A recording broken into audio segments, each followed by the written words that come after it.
You're here because you know something. What you know you can't explain, but you feel it. You felt it your entire life, that there's something wrong with the world. You don't know what it is, but it's there, like a splinter in your mind, driving you mad. It is this feeling that has brought you to me. Have you been feeling like something's off? Not wrong, just different. Like ordinary conversations suddenly feel empty. Like the life you built doesn't fit anymore. Like you're being pulled towards something you can't explain. You're not losing your mind. What's happening is your awareness is waking up to a layer of reality most people can't detect yet. And there are specific signs that prove it's happening to you right now. By the end of this, you'll know exactly which stage you're in. Why reality has felt so strange lately. And what tends to happen next when this process starts accelerating. But here's what you need to understand first. This isn't happening to everyone at the same intensity. Not because you're special. Not because you were chosen by some cosmic lottery. But because inner readiness is real. Some people are still perfectly aligned with the ordinary script of life. And that's not an insult. It's just where they are. But if you've been feeling different lately, if you've been unable to tolerate what you used to tolerate, if something inside you has been quietly refusing the old narrative, then this message found you for a reason. Stay until the end. Because the final sign will confirm something you've sensed your entire life, but never had language for. You're about to understand why your life has felt increasingly unbearable over the past few years, and why no matter what you try, nothing seems to fill the void anymore. This isn't depression. This isn't a phase. This is your awareness rejecting a world built on distortion. And what I'm about to share will either confirm what you've been sensing, or it will shatter the version of reality you've been forcing yourself to live inside. There's a frequency running beneath the surface of existence that most people never notice. It's been buried under layers of institutional control, cultural programming, constant stimulation, and a kind of daily hypnosis that keeps the mind busy and the soul numb. But something is shifting, not in a distant cosmic realm, but inside the architecture of human perception itself. And if ordinary life has started feeling like a badly written script you can no longer pretend to believe in, then your nervous system has already begun tuning into that shift.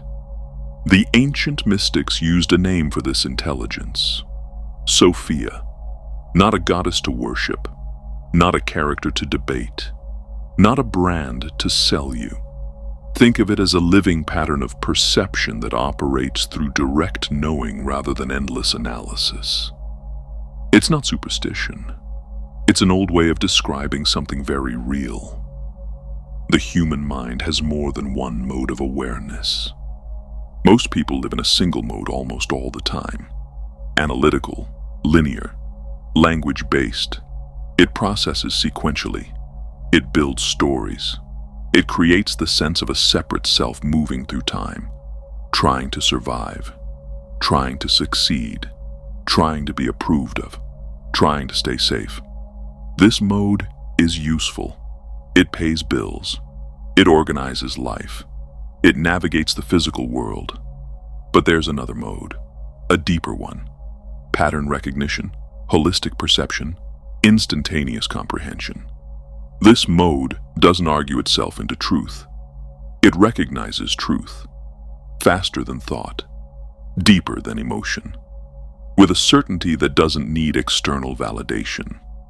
Sophia, in this context, represents the reactivation of that second mode. And when this capacity comes online after years of dormancy, reality doesn't just look different, it becomes transparent. You start seeing through narratives that once felt solid.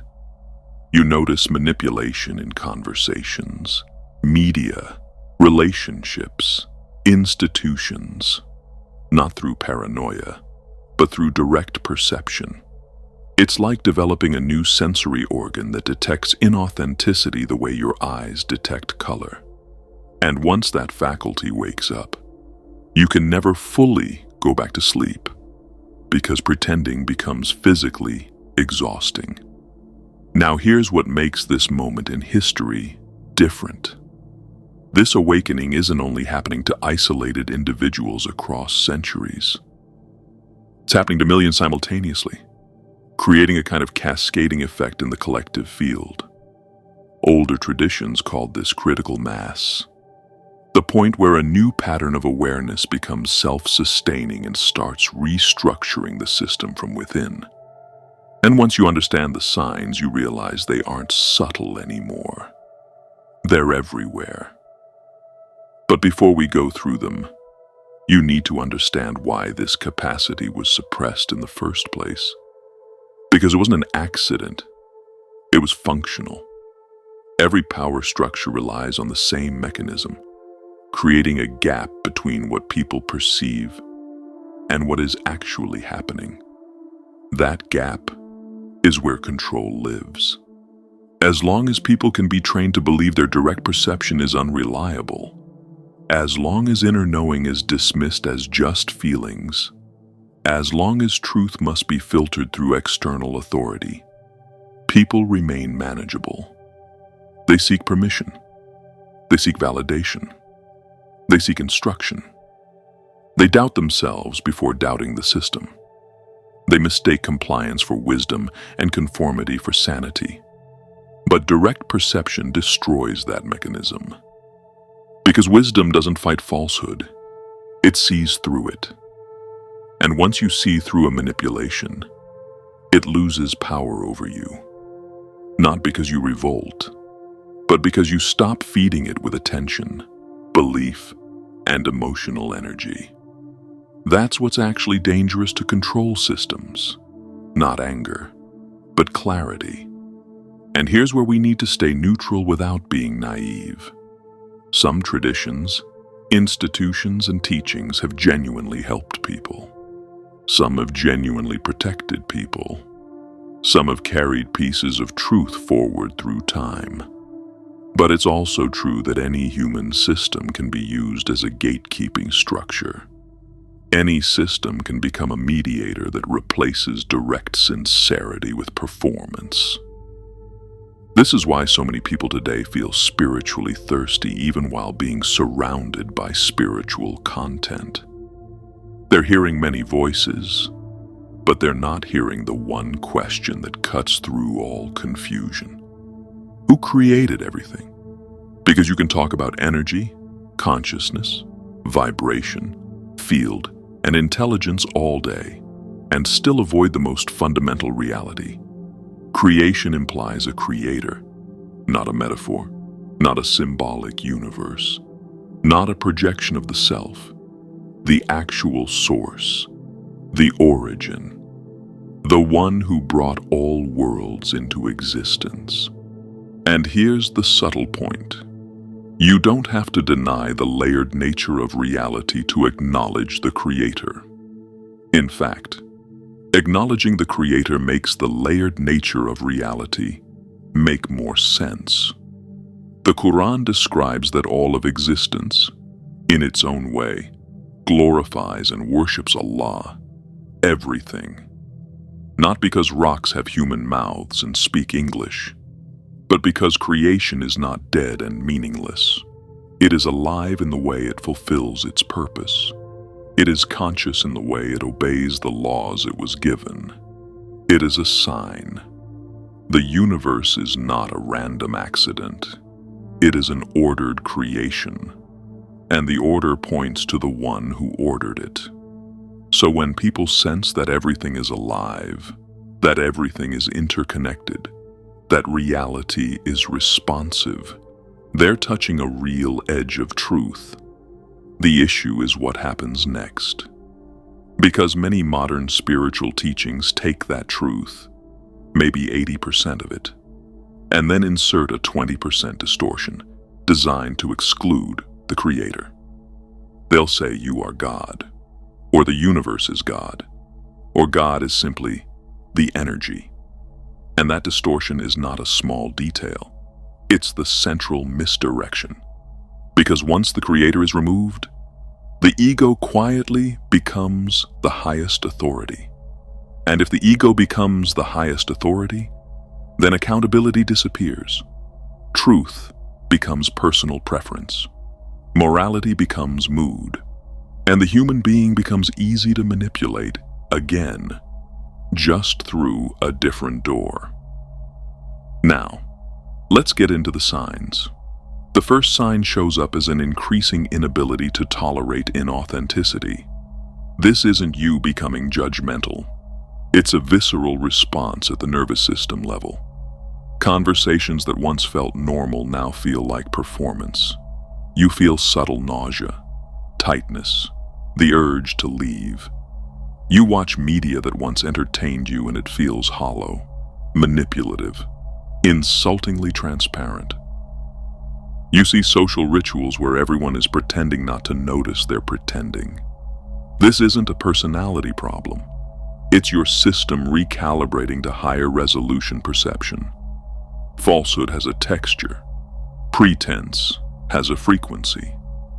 Once your awareness rises, exposure creates dissonance, and dissonance feels like you can't participate without betraying something essential inside you. The second sign is a shift in motivation. Goals that once drove you start feeling meaningless. Achievements that once seemed important now feel empty. Desires that once consumed you begin dissolving. This can feel like depression, but it's not collapse. It's clarification. You're releasing artificially installed desires and discovering what you actually want beneath the programming. Much of modern life teaches people to chase status, approval, security, pleasure, control. Not because these are inherently evil, but because they're often used to keep you externally focused. When Sophia begins activating, those drives start malfunctioning. You stop needing validation. You stop caring about impressing people. You become less interested in the performance of success. And underneath, a deeper desire emerges. Authenticity, coherence, truth lived rather than truth spoken. The third sign is sensitivity to energy. You walk into rooms and feel the emotional atmosphere immediately. You sense when someone is lying, not from their words, but from distortion. You feel drained after certain interactions, even when nothing obvious happened. You begin noticing that some environments elevate you while others depress you. This isn't mystical, it's biological. Your nervous system is an antenna. It's designed to detect subtle signals, but modern life overwhelms it with constant stimulation and cognitive override, so the signal gets buried. Awakening reduces the noise, and the sensitivity returns. This is why simplifying your life isn't a trend. It becomes survival. Because once you can feel clearly, being in distorted fields becomes physically unbearable. The fourth sign is a strange relationship with time. Linear time starts feeling less solid. Past experiences feel simultaneously distant and immediate. You sense future outcomes before you can explain them. You act on information you shouldn't logically possess yet. This is not madness. It's non-linear perception emerging. Time is a framework the thinking mind uses to organize experience. But pattern recognition doesn't depend on sequential processing. You begin reading trajectories, not predicting with fantasy, but sensing direction before form fully manifests. The fifth sign is dreams becoming instructional. Not random chaos, but symbolic messages.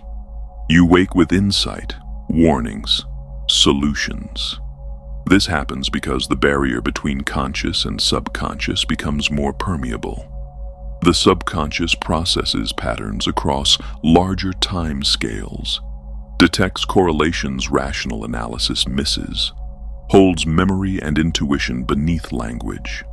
As integration deepens, dreams become a channel of communication, and the more you respect them, the clearer they become. The sixth sign is spontaneous pattern recognition, repeating numbers, geometric forms, synchronicities. The skeptical mind calls it coincidence, but what you're experiencing is awareness learning to read reality as language. Nature expresses itself through pattern, rhythm, cycle, proportion. When clarity reaches a threshold, you start seeing that structure everywhere. And here's the neutral way to hold it. Don't obsess over what a number means. Ask what state you were in when it appeared. The pattern is less about superstition and more about calibration, your attention aligning with deeper order. The seventh sign is relationships reorganizing without deliberate effort. People drift. New people appear. Old conversations feel exhausting. Some interactions suddenly reveal depth. This happens because resonance changes. It's not personal. It's physics. Some relationships were built on shared wounds or distractions. As you shift, those structures destabilize.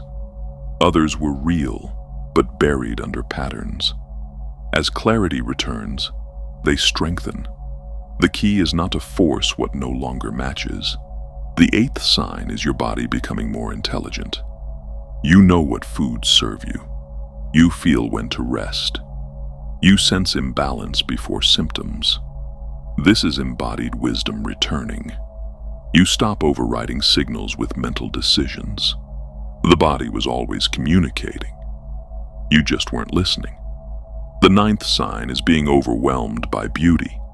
Ordinary moments hit like revelation. Light through leaves, a flower's geometry, water's movement. You might feel tears for no reason. The reason is that your capacity to receive has expanded. Awakening doesn't make you numb. It makes you sensitive without being reactive. It opens the heart. The 10th sign is silence becoming nourishing. You crave empty space. You turn off noise. You want less stimulation. You realize stillness isn't empty. It's full. Presence becomes fuel. Meditation stops being discipline and becomes relief. The 11th sign is truth becoming more important than comfort. You choose honesty even when it costs you. You stop performing. You leave situations that require a fake self. You speak when staying quiet would be easier, not out of superiority, but because betraying your knowing feels worse than consequences. This stage makes you unmanageable to anyone who relied on your compliance. And now here's where the deeper integration begins. Because as these signs intensify, a central question starts rising beneath all the frequency talk, all the synchronicities, all the awakening language. If reality is intelligent, where did that intelligence come from? If existence is structured, who structured it? If consciousness is real, who gave it? This is the door. Because you can awaken to pattern recognition, you can awaken to manipulation, you can awaken to energy, and still never cross the threshold into the most important recognition, that the system itself is created. The field is created. The laws are created. Your soul is created. And if you're created, your life is not meaningless. Your actions matter, not in a fearful way, but in a real way. The idea that nothing matters, that it's all just vibration, that there is no moral weight, is not liberation. It's a trap that makes evil easier. Because if no one is accountable, then everything becomes permissible. That's not awakening. That's spiritual anesthesia. The most grounded and expansive view is the one that holds both. Reality is layered and alive, and there is a creator above all layers. The Quran points to this balance constantly. The world is full of signs, and signs point beyond themselves. Creation glorifies Allah, and that glorification is not a cute poetic line. It's a statement that existence is not dead. It is in relationship with its creator. Everything is dependent. Everything is sustained. Everything returns. So here's the final recognition that completes the neutral version of this message. Without deception, you are not becoming special. You are becoming more accurate. You are not escaping reality. You are seeing it. You are not losing your mind. You are recovering a mode of perception that was buried. And if this awakening is real, it will eventually force the question of origin, not as dogma, as logic, as honesty. Because once you can see through manipulation, you eventually see through the biggest manipulation of all. A world that teaches you to study creation while forgetting the creator. If you've recognized yourself in these signs, you're not imagining it. You're awake. And awakening is spreading. Not because a trend is popular, but because the old methods of control require ignorance. And ignorance is becoming harder to sustain. Your task now is simple, but not easy. Stay awake. Stop pretending. Trust what you know. Let what's false fall away. Keep your curiosity. Keep your intelligence. Keep your research. Keep your exploration. But refuse the 20% distortion that tries to delete the source. Because truth doesn't fear questions. Truth invites them. And whatever has been building inside you as these words landed, that isn't random. That's recognition. And recognition is the beginning of the return. I wish you all the best. And until next time.